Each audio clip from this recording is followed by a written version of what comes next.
Buenas noches. Hoy se va a explicar lo relacionado a la Corte Interamericana de Derechos Humanos y el Tribunal Europeo de Derechos Humanos. Se va a hacer una comparación en cuanto al punto de vista de la aplicabilidad del principio de primacía y la norma más favorable a la persona humana. En primer lugar, la ONU, la OEA y el Consejo de Europa han creado una estructura relacionada a esta parte de los derechos humanos bastante regulada y que se ampara en todos los derechos humanos universales y ellos mismos no pueden dar alguna solución. Por lo tanto, a las violaciones que se hagan, únicamente la jurisdicción de un tribunal que los juzga es que podría generarse para mejorar el conflicto. Y para eso existe la Corte Interamericana de los Derechos Humanos. La Corte Interamericana de Derechos Humanos ha desarrollado mecanismos o instrumentos internacionales que rigen la protección de los derechos humanos y que también se basan en principios relacionados a los derechos humanos y que se derivan específicamente de los derechos humanos universales. También los derechos humanos no son superiores a ningún tratado, pero sí son elementos fundamentales para estos tratados, porque se basan en los derechos humanos.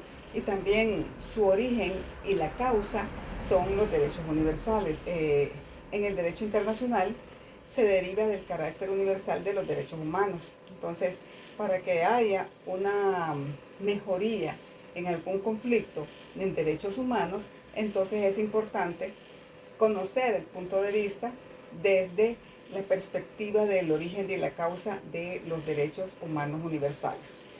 También nosotros vamos a verificar que hay algunos principios relacionados a los derechos humanos con funciones diferenciadas.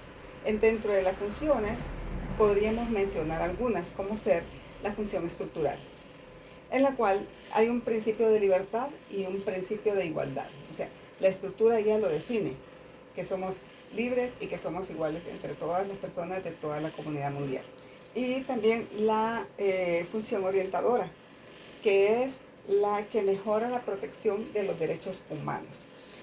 Así, en base a esto, entonces nosotros podemos verificar que los derechos humanos son importantes en todos los países y que también vamos a ir generando a través de la Comisión de Derechos Humanos y la Comisión Europea de los Derechos Humanos, se van cumpliendo uno a la vez. Y también nosotros vamos verificando la forma en la cual vamos optimizando las formas de mejorar algunos o solucionar algunos conflictos en derechos humanos.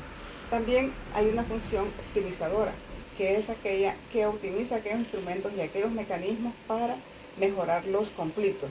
Hay una función interpretadora o interpretativa de la justicia o interpretación jurídica. Hay una función armonizadora que busca a la conciliación y busca a la mejoría sin necesidad de entrar a lo contencioso. Y una función integradora y una función de perfeccionamiento.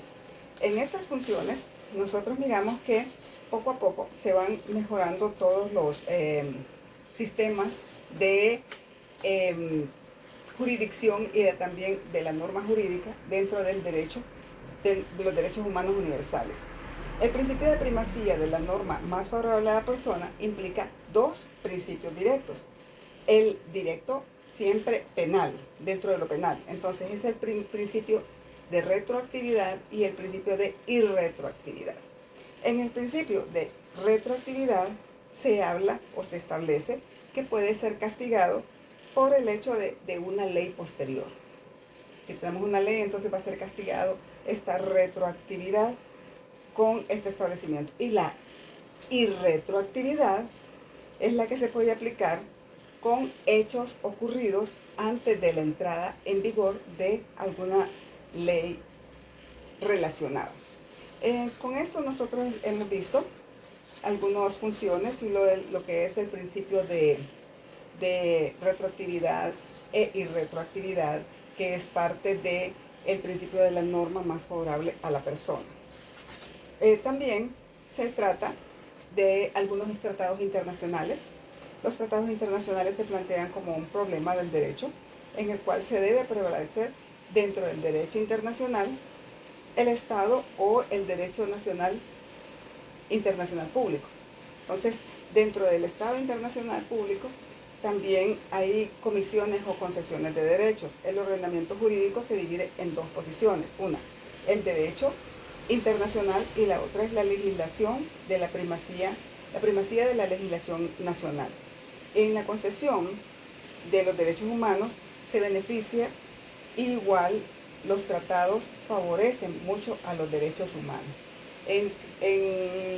En conclusión, en la primacía más favorable a la persona dependerá mucho si lo vamos a hacer a lo interno o a lo externo. Y a lo interno siempre va a ser la primacía de la legislación nacional y a lo externo el derecho internacional. Muchas gracias.